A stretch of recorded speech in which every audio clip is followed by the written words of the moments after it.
Hola, mi nombre es Cecilia y hoy vamos a hablar sobre acoplamientos. Vamos a comenzar con la definición de un acoplamiento. Bueno, son elementos de máquina que sirven principalmente para conectar tramos de diferentes ejes. ¿Cómo es esto? Bueno, aquí nosotros tenemos un eje y mediante nuestro acoplador lo vamos a unir con otro eje. Lo que vamos a lograr con esto es transmitir no solamente el movimiento, sino también vamos a transmitir la energía. Ejemplos de acoplamientos, va a haber bastantes. Y quiero mencionar que también no van a estar siempre como en el ejemplo anterior, que van a estar en líneas paralelas, sino que también vamos a encontrar algunos que van a estar en planos diferentes, como ese que tenemos aquí, X, Y, Z, y lo dibujamos de esta manera. Nuestro eje va a estar en dirección X, más sin embargo el movimiento se va a desplazar en dirección Z. Ahora vamos a hablar sobre los acoplamientos rígidos. Estos son los que unen dos ejes de manera apretada, lo que va a impedir que se genere un movimiento entre ellos. Imaginemos acá un tubo, el cual va a estar, un tubo que va a ser nuestro eje de rotación, etcétera. Entonces se va a unir con otro tubo, bueno, con otro eje, y este acoplamiento va a impedir el movimiento entre ellos y va a permitir que a través de una línea paralela se transmita el movimiento. Este tipo de elementos nos van a permitir una alineación precisa y capaz de transmitir el torque a lo largo de los ejes dibujado. Y esto se tiene que cumplir tanto cuando nuestros elementos, nuestros ejes estén en un estado estático o en operación.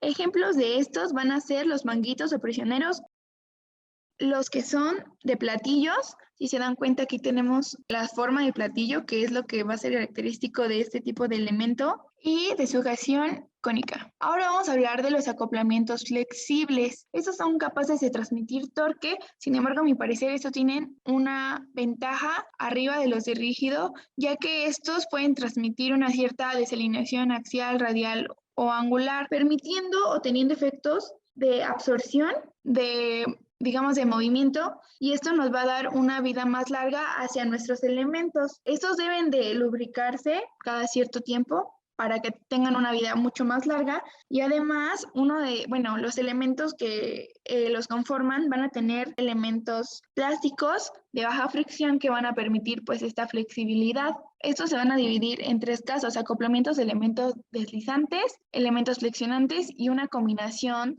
de estos dos. Vamos a hablar de los elementos deslizantes. Estos elementos deslizantes van a absorber la desalineación y o por deslizamiento de dos o más de sus componentes. Estos se van a subdividir nuevamente y van a ser acoplamientos de tipo de engranaje, de cadena y de rejilla de acero. Si se dan cuenta, este es el de engranaje. Por el otro lado está el de cadena. Por último, de rejilla de acero.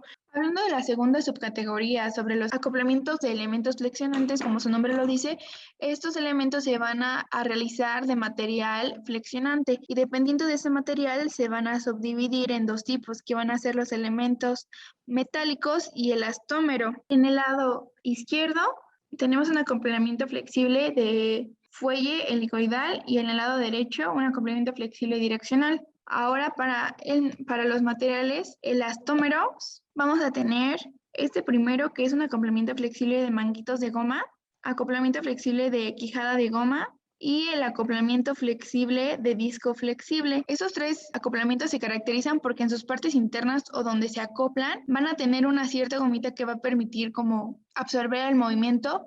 Finalmente vamos a hablar de las chapetas, de los pasadores y anillos de retención. Esos son elementos, sujeción que se tiene para los acoplamientos. Por ejemplo, en este primer caso estamos viendo pues podría ser una polea donde vamos a tener nuestro chavetero, y justamente aquí va a ir nuestra chaveta. La chaveta es como un tipo de pasador que va a tener diferentes tipos de estructuras dependiendo su aplicación a la cual se va a utilizar. Estos se utilizan principalmente para acoplar el motor al eje, o acoplar la polea al eje del motor, o también para engranes. Después vamos a pasar con los pasadores. Esos son para fijar diferentes piezas a través de un orificio, impidiendo que haya un movimiento relativo entre las dos piezas que se están sujetando. Por ejemplo, este es un ejemplo físico de ello, y por ejemplo aquí podemos ver otro.